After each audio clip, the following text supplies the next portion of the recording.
Road trips are often seen as an opportunity to break free from the monotony of everyday life, to explore new destinations, and to make unforgettable memories. But sometimes these journeys take unexpected and terrifying turns.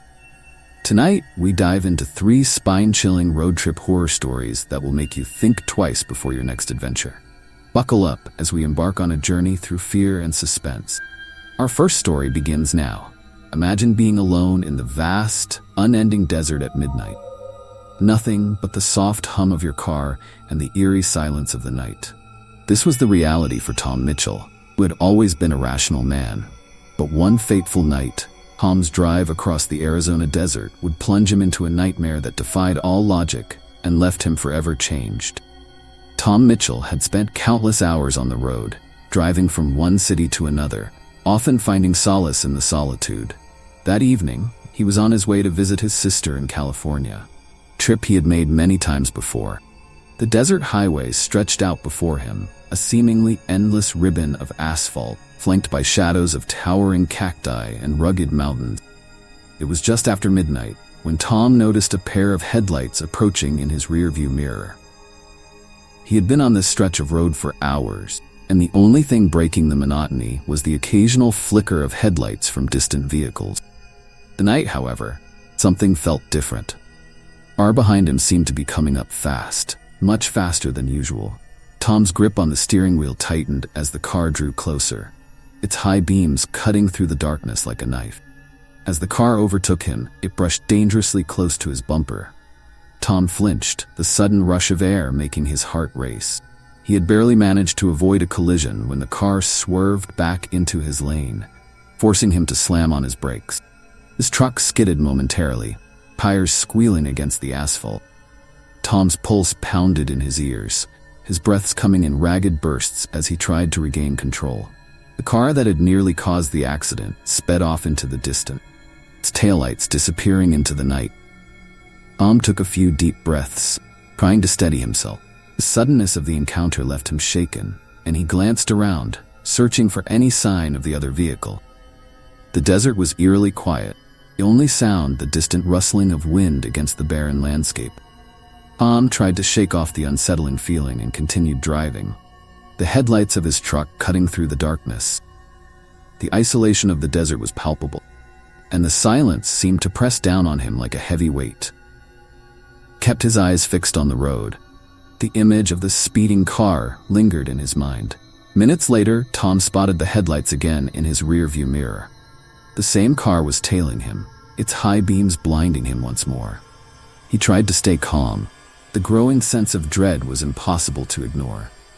The car remained just a few feet behind him, presence a constant, unsettling pressure. Tom's anxiety grew as the car began flashing its lights and honking its horn, the sound echoing through the desolate night. He could barely see the road ahead through the glare of the headlights. Desperate to escape the torment, Tom decided to pull over, hoping to let the car pass. He eased his truck onto the shoulder and came to a stop. The car behind him, however, did not pass. Instead, it stopped as well, its headlights still glaring through Tom's rearview mirror. Tom stepped out of his truck, his breath visible in the cold night air. He approached the vehicle, hoping to confront the driver and put an end to the nightmare. As he neared the car, the headlights suddenly went out.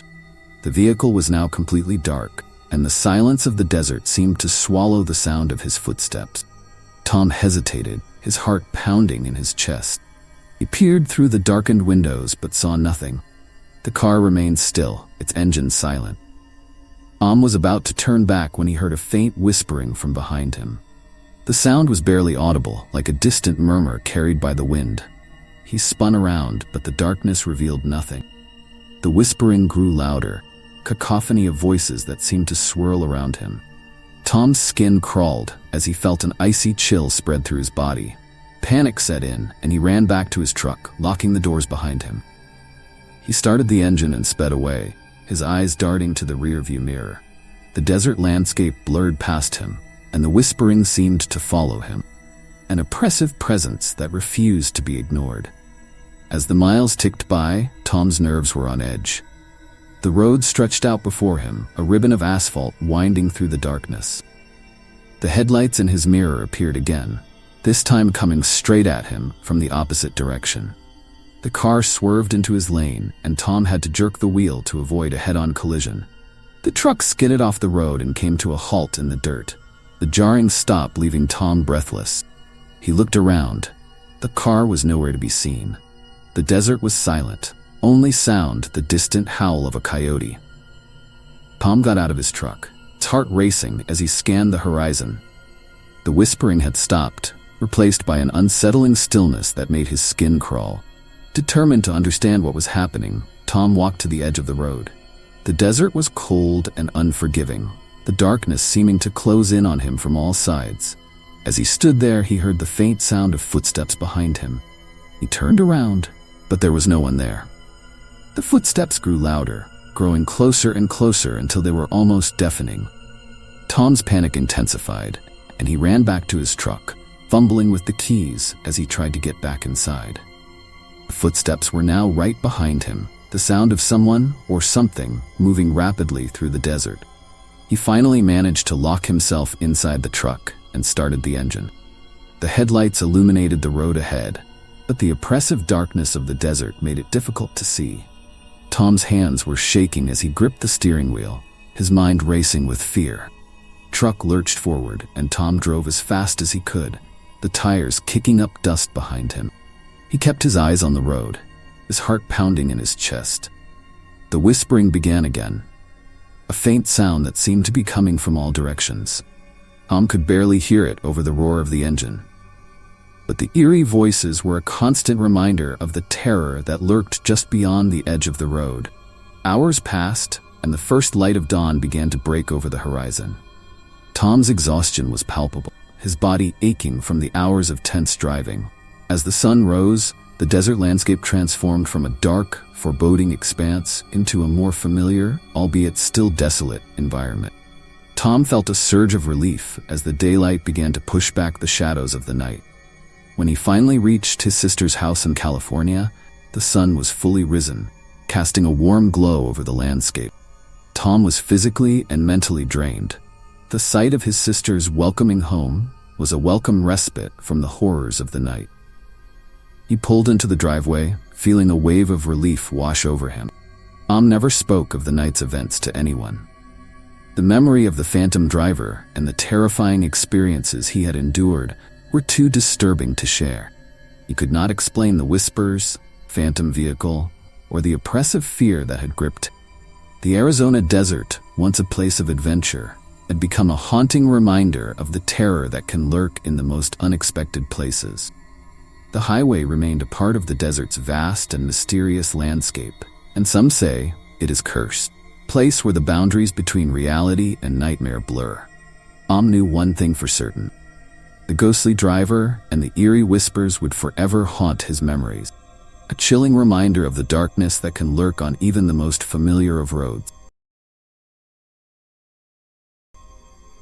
Imagine the thrill of setting out on the open road with your best friends, the promise of freedom and adventure ahead.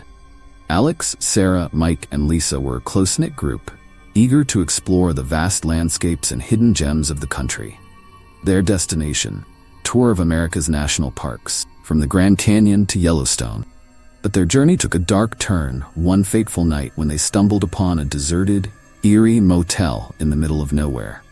It was a bright, sunny morning when Alex, Sarah, Mike, and Lisa packed up their SUV and left their hometown in Ohio. The car was filled with snacks, maps, and excitement. Alex, the planner of the group, had mapped out their route with meticulous detail. Sarah, the adventurer, was in charge of the playlist, ensuring an endless supply of upbeat road trip anthems. Mike, the jokester, kept the mood light with his constant stream of jokes and laughter.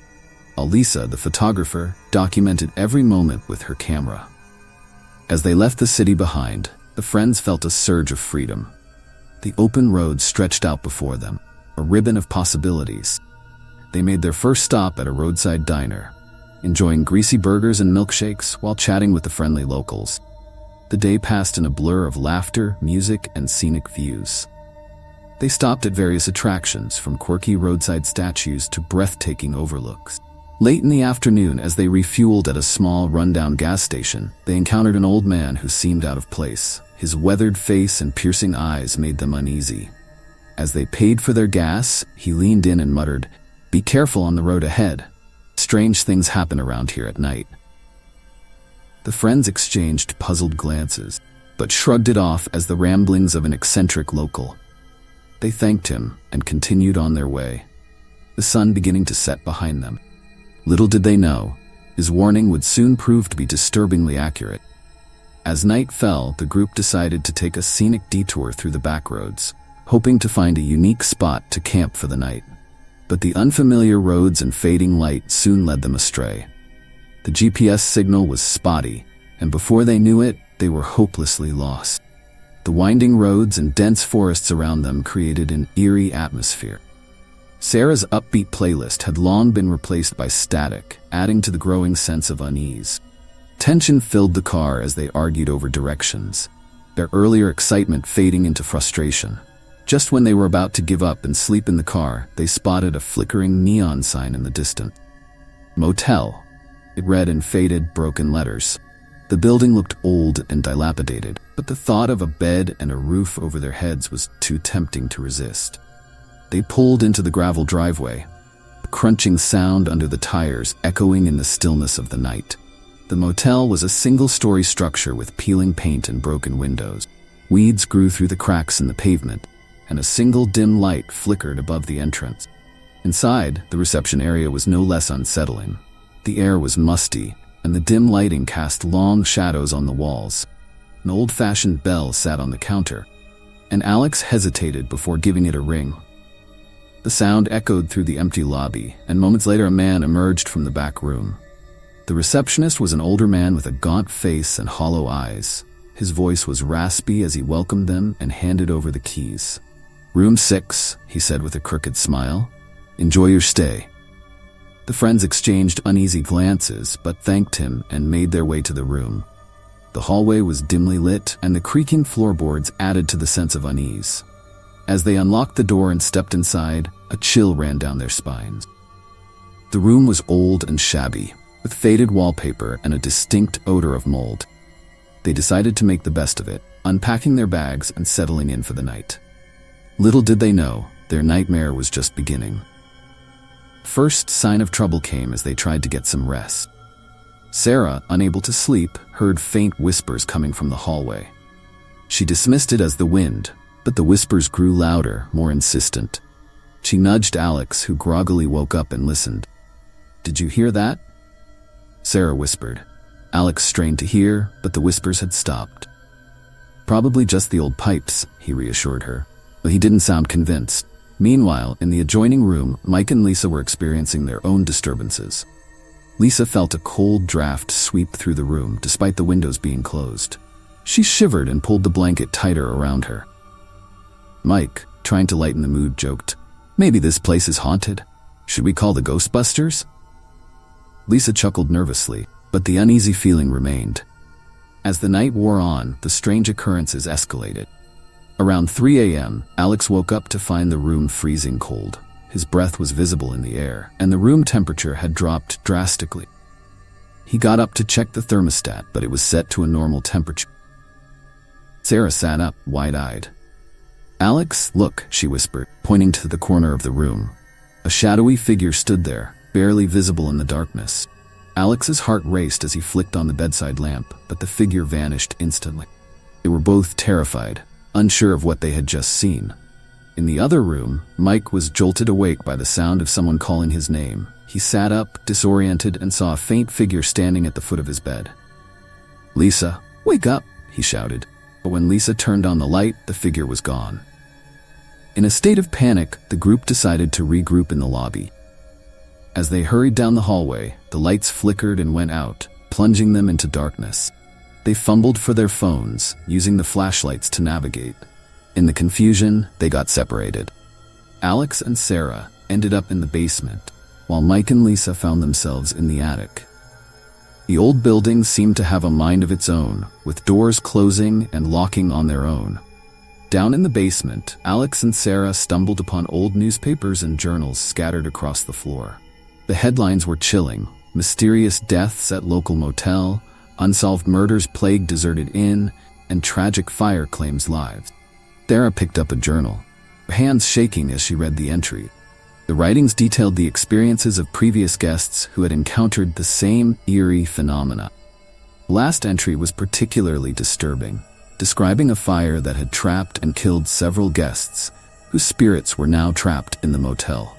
In the attic, Mike and Lisa found old photographs and personal belongings covered in dust. The air was thick with the smell of decay, and the temperature was icy cold. As they searched through the boxes, they heard footsteps approaching. "Who's there?" Mike called out, his voice trembling. There was no response, but the footsteps grew louder. They saw a shadowy figure at the end of the attic, slowly advancing toward them. Lisa screamed, and they bolted for the door, but it slammed shut, trapping them inside. Alex and Sarah, still in the basement, realized they needed to find a way to communicate with the spirits. They found an old Ouija board among the scattered items and decided to use it to contact the restless souls. With trembling hands, they placed their fingers on the planchette and began to ask questions. The planchette moved slowly, spelling out messages. The spirits revealed their tragic pasts, how they had died in the fire or had been murdered by a deranged motel owner. They were trapped, unable to move on until justice was served. The spirits' stories were heartbreaking, and Alex and Sarah realized they needed to help them find peace.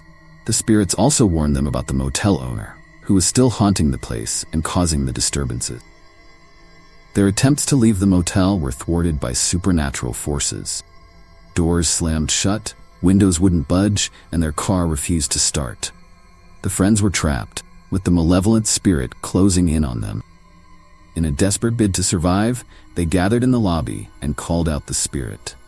The temperature dropped and the lights flickered as the spirit of the motel owner appeared before them, a menacing figure with hollow eyes and a sinister grin.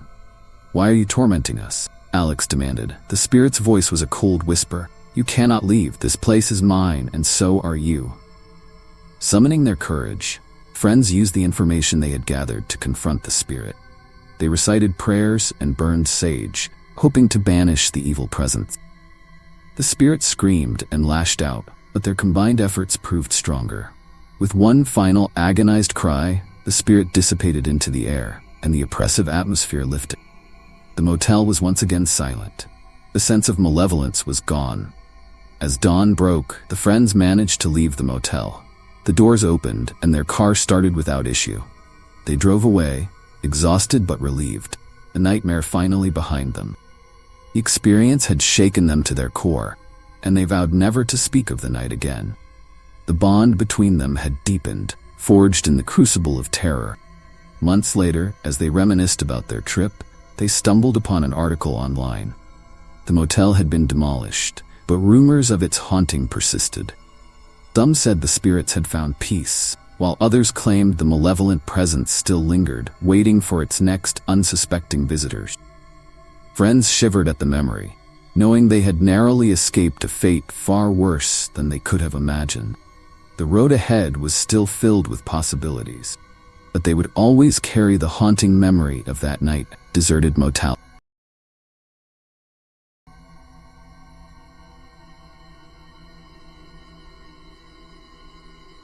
Imagine setting out on a road trip with your partner, hoping to rekindle your relationship and rediscover the joy of being together. Emma and Jake were looking for just that, a chance to escape their busy lives and reconnect. But their spontaneous detour to an old, abandoned carnival led them down a path of horror they never could have imagined.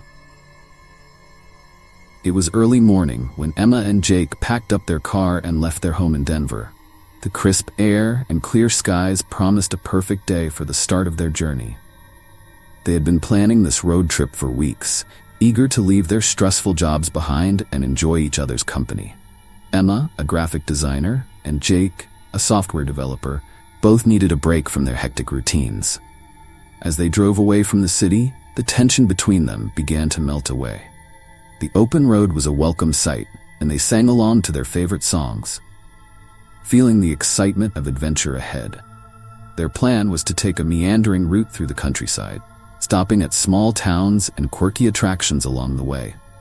Their first day on the road was filled with laughter and discovery. They visited a charming antique shop in a small town where Emma found a vintage camera she couldn't resist. They enjoyed a picnic by a picturesque lake, taking in the beauty of their surrounding. As the sun began to set, they decided to keep driving and find a place to stay for the night. Just as they were about to look for a motel, they saw a weathered sign on the side of the road. "Aid Carnival, 5 miles ahead." The sign was faded and the paint was peeling, but the idea of exploring an abandoned carnival was too intriguing to pass up. Jake turned to Emma with a mischievous grin. "What do you say? Want to check it out?" Emma hesitated for a moment, but then nodded. "Why not? Could be fun." They turned onto the narrow road leading to the carnival, their headlights cutting through the encroaching darkness. The excitement of the unknown filled the car as they drove deeper into the woods. As they approached the carnival, the sight that greeted them was both eerie and fascinating. The once vibrant colors of the carnival were now faded and rusted. The Ferris wheel stood still, its metal frame creaking in the wind. Tattered tents flapped in the breeze, and the remains of old carnival games lay scattered around. They parked the car and stepped out, the crunch of gravel under their feet the only sound in the stillness. The air was thick with a sense of abandonment and decay. "This place is creepy," Emma said, hugging herself against the chill. Jake nodded, but his curiosity pushed him forward. "Let's take a look around. It's not every day you get to explore an abandoned carnival." The couple wandered through the carnival grounds, their flashlights casting long shadows. They passed by rusted rides, broken carousel horses, and old ticket booths. The remnants of the carnival's past were everywhere, telling a story of joy and excitement now long gone. As they walked, Emma snapped photos with her vintage camera, trying to capture the haunting beauty of the place. "It's like stepping into a ghost town," he whispered. As they ventured deeper into the carnival, they began to experience unsettling events. The sound of ghostly laughter echoed through the air, sending shivers down their spines. Flickering lights from the old rides created an eerie ambient. Emma felt a sudden chill and turned to see a shadowy figure disappearing around a corner. "Did you see that?" she asked, her voice trembling. Jake shook his head. He couldn't shake the feeling of being watched. "Let's keep going," he said, trying to sound braver than he felt. They stumbled upon an old office or storage room, its door hanging off its hinges. Inside, they found a cluttered desk covered in dust and cobwebs. Old documents, photographs, and newspapers were scattered everywhere. Emma picked up a newspaper, the headline catching her eye: "Carnival closes after tragic fire." She read aloud, her voice breaking the silence. Fire broke out at the carnival, claiming the lives of several performers and visitors. The cause of the fire remains unknown. Many believe the carnival is cursed. Jake found a photograph of the carnival in its heyday, with smiling faces and vibrant colors. "It's hard to believe this place was once filled with joy," he said, his voice heavy with sadness. As they continued to sift through the papers, they discovered more about the carnival's dark past. There had been a series of mysterious deaths and disappearances leading up to the fire that ultimately closed the carnival. The spirits of the victims were said to haunt the grounds, unable to move on. Emma's heart pounded as she read a journal entry from one of the performers. "The spirits are restless. They seek revenge for the wrongs done to them. They won't let anyone leave until justice is served." Realizing the danger they were in, Emma and Jake decided to leave immediately. But when they returned to their car, it refused to start. Panic set in as they tried everything to get it running, but the engine remained silent. "We're trapped," Emma whispered, fear creeping into her voice. Jake looked around, his eyes wide with terror. "We need to find another way out." As they searched for an exit, the supernatural occurrences escalated. Ghostly figures appeared and disappeared. Rides moved on their own, and the sound of a sinister calliope filled the air. The laughter of children echoed through the empty grounds, sending chills down their spines. Emma felt a cold hand on her shoulder and turned to see a ghostly face inches from hers. She screamed and ran, Jake following close behind. The carnival seemed to come alive with malevolent energy, determined to keep them there. In their panic, they got separated. Emma found herself in the funhouse, its mirrors distorting her reflection into grotesque shapes. The laughter of the spirits echoed around her, making it hard to think clearly. She stumbled through the maze, trying to find a way out. Jake, meanwhile, ended up in the old Ferris wheel control room. The controls seemed to move on their own, and the wheel began to turn slowly, creaking with age. He felt a presence behind him and turned to see a ghostly figure of a child, staring at him with hollow eyes. Emma and Jake managed to find each other near the old ticket booth. They shared their terrifying experiences, realizing they needed to confront the main spirit causing the disturbances. Using the information they had uncovered, they pieced together the identity of the vengeful spirit, the carnival's former owner, who had perished in the fire. They gathered in the center of the carnival, calling out to the spirit. "Why are you tormenting us?" Jake demanded. The air grew cold, and the ghostly figure of the owner appeared before them. "You must pay for what happened," the spirit hissed. Emma, trembling, held up the journal they had found. "We know what happened. We're sorry for your pain, but this has to end. You need to move on." Spirit's eyes blazed with anger, but as Emma read aloud the final entry from the journal, the figure began to waver. "Release us," she pleaded. "Let us go." With a final, anguished cry, the spirit dissipated into the air. The oppressive atmosphere lifted, and the supernatural occurrences ceased. As dawn approached, Emma and Jake hurried back to their car. This time, the engine roared to life, and they drove away from the carnival, not daring to look back. The first light of morning brought a sense of relief, but the memory of the night's horrors remained etched in their minds. The couple was shaken, but grateful to have survived. They vowed to put the experience behind them and focus on their future together. The road trip that was meant to rekindle their relationship had done just that, but in ways they never could have imagined. Months later, Emma and Jake found themselves reflecting on their journey. They came across an article about the carnival being demolished, but rumors of its haunting persisted. Some said the spirits had finally found peace, while others believed the malevolent presence still lingered, waiting for its next victim. They shivered at the memory, knowing they had narrowly escaped a fate far worse than they could have imagined. The road ahead was still filled with possibilities, but they would always carry the haunting memory of that night. Thank you for watching. If you enjoyed this story, please subscribe and support my channel as I embark on this new journey. Your support means the world to me. If you have any chilling stories to share, feel free to email them to